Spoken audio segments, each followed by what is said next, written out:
Muy buenas tardes, compañeros. Esperamos que estén teniendo un grandioso día. Nosotros somos el equipo 9 y vamos a exponer lo que es desorden sexual femenino del deseo. Estamos compuestas por Tania Judith, Carla Puga y Adriana Yasmin. Vamos a tener que el deseo sexual de la mujer va a ser una experiencia muy subjetiva, que va a estar acompañada o no de conductas explícitas. Esto se va a tratar de una experiencia que va a conformar diferentes procesos y vivencias. Vamos a tener que va a estar conformado por tres elementos, que va a ser el primero el drive, un componente biológico que es la fuerza interna, el apetito, la energía que impulsa a la persona a realizar algo, y este va a ser un instinto. El segundo va a ser la motivación o el componente cognitivo, y va a ser el más complejo y se va a aprender y asociar con experiencias placenteras, la intimidad, el deseo por la pareja y la satisfacción, no solo por el placer en sí mismo o por una ganancia. Y el tercero es la sensibilidad al estímulo o al componente de respuesta, y esta va a ser la habilidad del estímulo a inducir una respuesta de deseo, excitación, conducta y placer sexual en la mujer. Y este va a ser un componente mixto tanto de respuestas fisiológicas, psicológicas y cognitivas. En el modelo de respuesta femenina de Batson, este propone que la vivencia subjetiva en la mujer, expresada a través del deseo, es fundamental para una experiencia erótica saludable y satisfactoria. Aquí hay un feedback entre aspectos físicos, emocionales y cognitivos. En las mujeres puede existir un deseo que provoque la búsqueda de una actividad sexual, que es el deseo espontáneo, o puede darse una postura sexual neutra, una predisposición a realizar una actividad que, si los estímulos son suficientes y adecuados, se produce el paso de la neutralidad a la excitación y el deseo, que es el deseo reactivo. Si el resultado es positivo, emocional y físicamente, se va a incrementar la motivación sexual. Y si el resultado es negativo, se rompe el ciclo y la motivación sexual con la pareja no se incrementa. Bueno, comenzando con el deseo sexual hipoactivo, lo vamos a definir de dos posibles maneras. La primera sería la deficiencia o ausencia persistente o recurrente de fantasías sexuales y deseo de la actividad sexual. Esta va a causar un malestar acusado o dificultades para relacionarse y no va a estar explicada exclusivamente por otra enfermedad psiquiátrica, afección o sustancia. Por ejemplo, medicamentos. En la segunda vamos a tener que es una ausencia o disminución del interés por el sexo. Esta se puede expresar a través de diferentes formas que van a incluir pensamientos y conductas.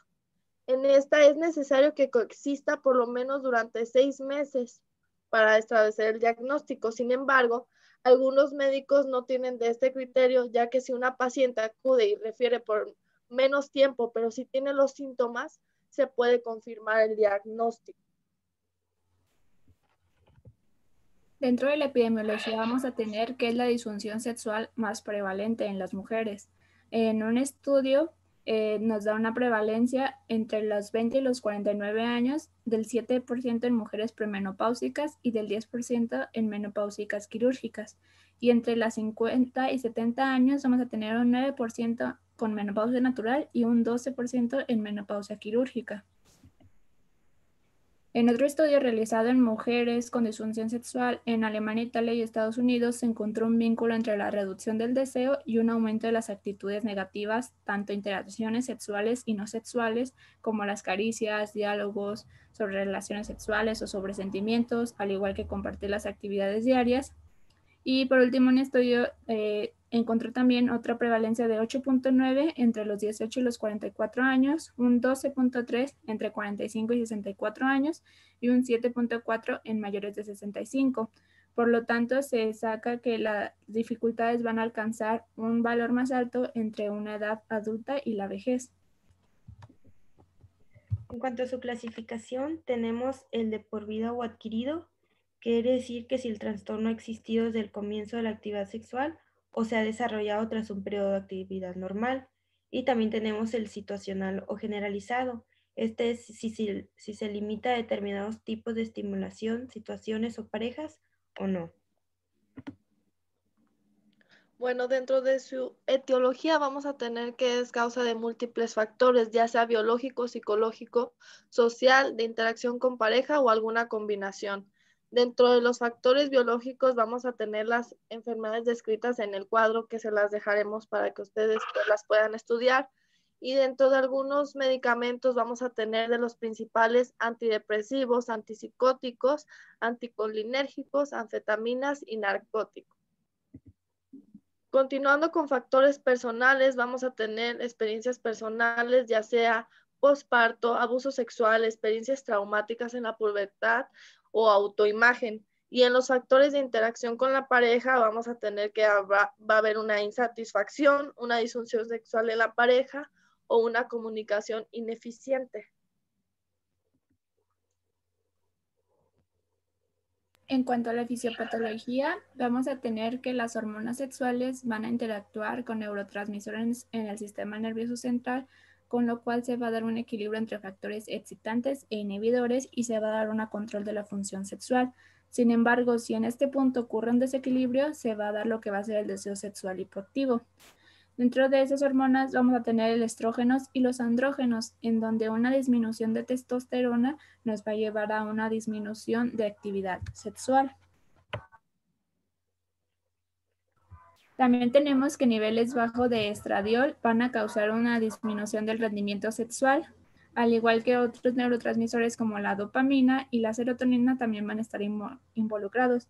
La dopamina va a ser en la modulación del deseo sexual y esta nos lo va a llevar a un aumento del deseo, la sensación subjetiva de la excitación y el deseo de continuar con la actividad sexual una vez que se inicia. En cambio, la serotonina va a tener un efecto inhibidor de la función sexual. En cuanto al cuadro clínico, las mujeres con trastorno del deseo sexual hipoactivo pueden informar poco o ningún interés en el sexo. También pueden presentar incapacidad para responder a estímulos sexuales o tener la sensación de entumecimiento a pesar de tener una buena relación con su pareja. Las mujeres posmenopáusicas con trastorno del deseo sexual hipoactivo nos van a experimentar más problemas de salud y van a ser más propensas a informarnos que presentan fatiga, depresión, problemas de memoria, dolor de espalda y una calidad de vida más baja. Dentro del diagnóstico vamos a tener que se efectúa en cualquier padecimiento una entrevista clínica y una historia clínica sexológica. Estas van a ser herramientas fundamentales para reunir la información y poder confirmar un diagnóstico y posteriormente sugiriendo el tratamiento más adecuado. Va a ser indispensable precisar si se trata de una disfunción primaria o secundaria, ya que va a tener que ver con la gravedad y el tipo de tratamiento. En esta va a ser fundamental que conozcamos de forma específica si hay o no pensamientos sexuales o fantasías eróticas, si tiene la necesidad de ser tocada o acariciada, con qué frecuencia tiene la necesidad de iniciar una actividad sexual, la frecuencia con la que surge un deseo de iniciar las relaciones sexuales aunque no las lleve a cabo, así como también la frecuencia de relaciones sexuales, al igual qué piensa al iniciar un encuentro erótico y cuándo va pasando el tiempo sin tener relaciones sexuales y determinar en qué circunstancia es más cómodo iniciar las relaciones. También va a ser importante que sepamos las actividades que le resultan menos molestas, las reacciones a las peticiones de su pareja y si se siente aliviada cuando termina la relación sexual, si ha habido cambios corporales que puedan tener una afectación en el proceso, también si han ocurrido estímulos que resultaban eróticos y ahora ya no lo son. También hay que preguntar acerca de los pensamientos antes, durante y cuando hay un tiempo sin relaciones sexuales, así como averiguar si hay desmotivación o evitación hacia los estímulos eróticos y hasta qué punto han afectado esto en las relaciones sexuales. Una historia clínica completa puede detectar condiciones que contribuyen a un deseo sexual disminuido. Se deben de identificar condiciones psiquiátricas, ya que como la depresión y la ansiedad, pues se van a relacionar con una disminución del deseo. Se deben de revisar los medicamentos utilizados, ya que como los inhibidores selectivos de la recaptación de serotonina y los antihipertensivos están relacionados con esta condición. La historia ginecológica puede proporcionar datos adicionales sobre la causa de la disminución del deseo y la presencia de irregularidades menstruales como la hiperprolactinemia y el hipotiroidismo, también interfieren con el deseo sexual. También los antecedentes de cirugía pélvica nos pueden apuntar a una fuente anatómica de problemas sexuales y otros problemas ginecológicos relacionados como las infecciones de transmisión sexual y la incontinencia urinaria también tiene el potencial de influir en la motivación y el deseo de una mujer por la actividad sexual. Los componentes de la historia sexual deben incluir preguntas directas sobre el comportamiento sexual y las prácticas de sexo seguro.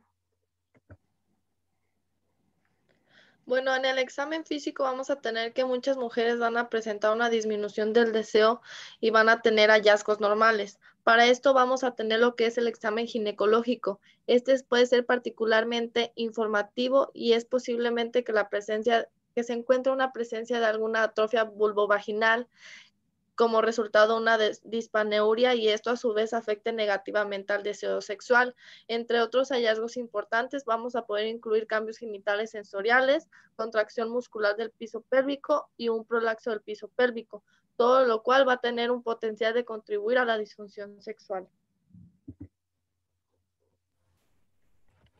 En cuanto al laboratorio, vamos a tener que los que se van a recomendar van a hacer pedir un perfil hormonal femenino, las concentraciones de testosterona y prolactina, así como un perfil tiroideo. La prueba del deseo sexual inhibido, este es un nuevo método breve de diagnóstico del deseo sexual hipoactivo, adquirido que puede utilizarse en mujeres antes y después de la menopausia y permite a los médicos no especializados diagnosticar el deseo sexual hipoactivo adquirido. Este consiste en 5 preguntas, donde las primeras 4 nos van a evaluar si la mujer ha perdido su deseo sexual y si se siente afectada o molesta por ello. Y la quinta pregunta, compuesta, ayuda al médico a realizar un diagnóstico diferencial.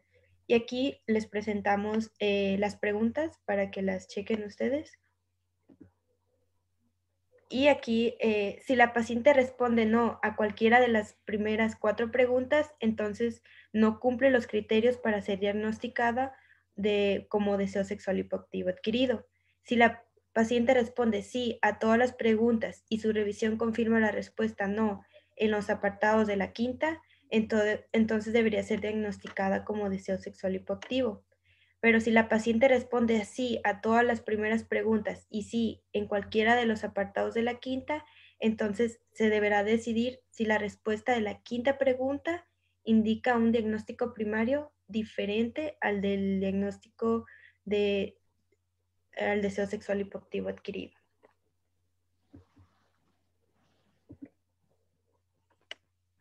Dentro del tratamiento farmacológico vamos a tener compuestos hormonales, que va a ser la terapia androgénica.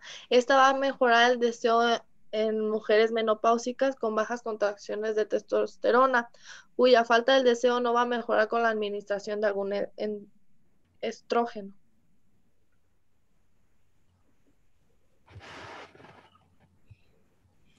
Como psicofármacos en sí no va a existir alguno con las indicaciones exclusivas para tratar el deseo bajo, pero si encontramos en el paciente algún grado de disforia o está en un episodio depresivo, se va a disponer del fármaco que va a ser el bupropión, que va a tener un efecto dopaminérgico y este va a ser a iniciar con una dosis de 150 miligramos por la mañana e incrementar hasta 300 en 2 tomas al día y este se puede llevar por un máximo de 2 años, pero se debe de combinar con la terapia sexual.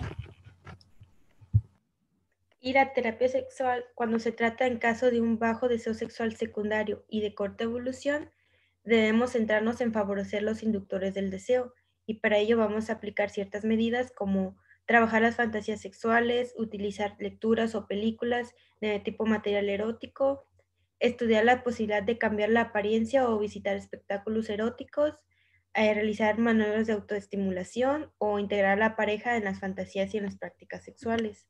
En caso de tener un bajo deseo sexual de larga duración, hay que potencializar la erotofilia con información de sexualidad, eliminar lo que son las creencias erróneas, intentando modificar actitudes.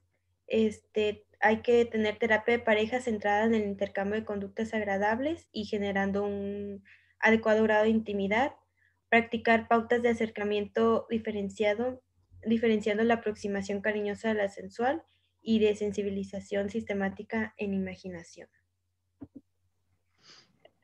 Bueno, vamos a continuar con lo que es deseo sexual hiperactivo. Este lo vamos a definir como un deseo casi constante de practicar alguna actividad sexual que va a interferir con las actividades cotidianas de la mujer. Vamos a tener que esta va a tener dificultades en controlar o postergar las necesidades de la satisfacción sexual. Las conductas sexuales van a ser compulsivas, va a tener pensamientos y fantasías sexuales, coito, masturbación con un alto nivel de promiscuidad, y esta disfunción no es típica de la mujer. En otra parte, vamos a tener que va a ser un aumento en la frecuencia o intensidad de la fantasía relacionadas con el sexo, excitación recurrente, impulsos o actividad sexual no parafílica. Esta va a estar asociada a un componente de impulsividad y de estrés personal, el cual va a provocar un malestar significativo o un deterioro social u ocupacional, manteniéndolo pues en el tiempo. Vamos a tener que va a llegar a un estado donde se va a convertir en una necesidad más que en un placer.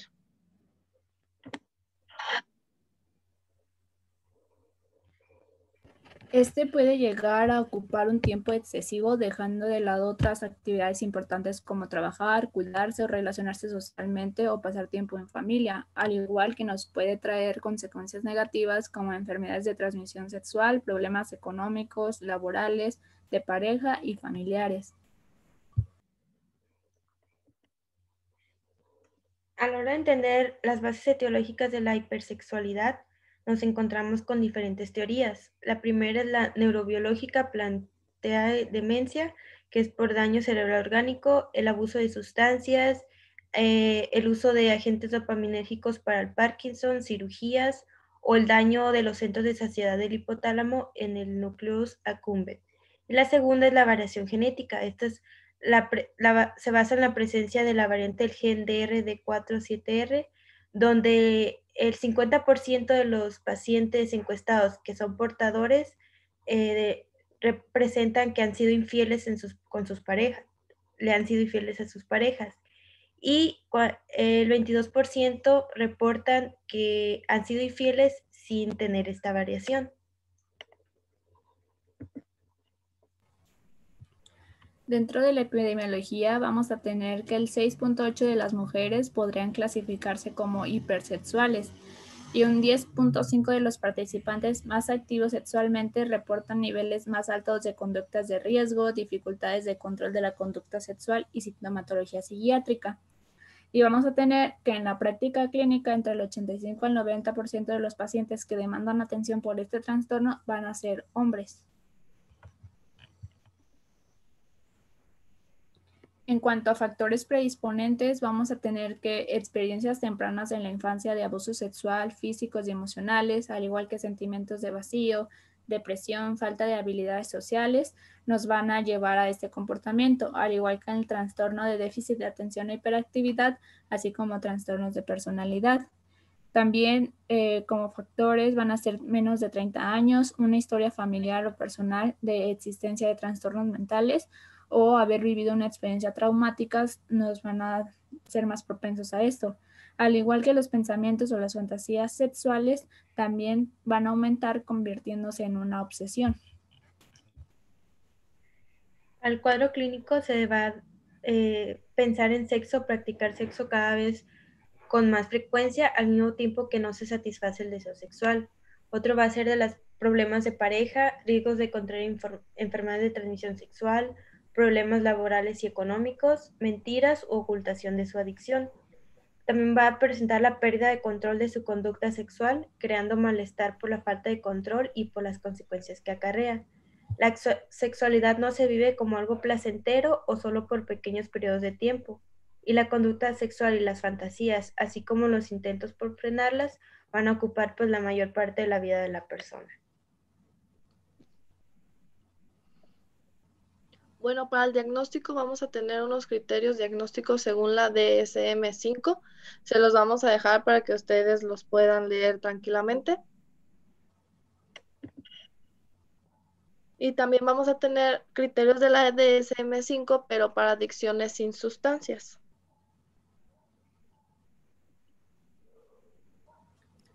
Y bueno, como diagnóstico diferencial vamos a tener a la adicción al sexo, que pues va a ser el principal diagnóstico diferencial que nos debemos de plantear. Va a llevar a la búsqueda de la relación sexual como a un alivio del malestar en vez de buscar un placer sexual. Si la conducta la conducta no va a ser de índole sexual estrictamente, sino que se va a tratar con ella reducir la ansiedad o escapar de un desasosiego interno. Para poder hablar de adicción al sexo, debe de haber una pérdida de la libertad de parte del sujeto afectado. Hay ansias y fantasías sexuales recurrentes y el sexo se va a convertir en el centro de vida de la persona, al igual que va a interferir gravemente con su vida cotidiana. El objetivo general del tratamiento es volver a experimentar la intimidad sin sexualidad y liberar los sentimientos negativos sin ahogarlos en sexo. Tenemos la terapia cognitiva conductual, que son técnicas de autocontrol, de sensibilización encubierta y recondicionamiento, que aprenderá a modificar su comportamiento sexual, sus pensamientos y sus sentimientos con respecto al sexo, y emplear nuevas formas de tener intimidad con otras personas de un modo más adaptativo. En la terapia de prevención de recaídas, enseña al individuo a detectar y evitar el peligro de recaer en la misma conducta y a desarrollar estrategias de alejamiento de la conducta que se requiere controlar. Y en la terapia psicodinámica, el manejo del trauma de la niñez y factores contribuyentes como el refuerzo de la autoestima y del sentido de identidad. En el tratamiento de adicción de 12 pasos tenemos el grupo de apoyo tales como el Sexual Addict Anonymous y Sexual Anonymous, los cuales siguen el modelo de la AA. La terapia de pareja tiene el manejo de eficiencias de la intimidad de la pareja, fortalecimiento del sentido de confianza y honestidad, manifestación de emociones, responsabilización por sus actos, respeto de límites a la conducta sexual y el desarrollo de expectativas razonables de la relación.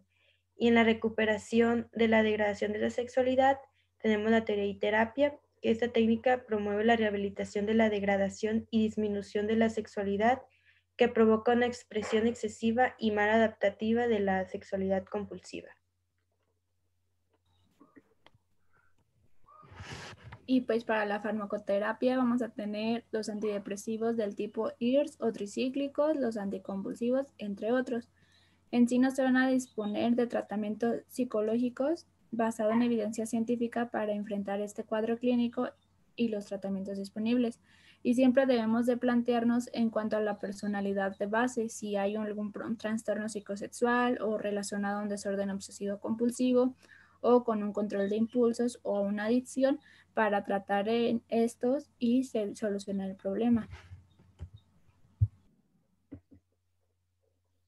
Por nuestra parte ha sido todo, compañeros. Esperamos haber aportado un poco a su aprendizaje.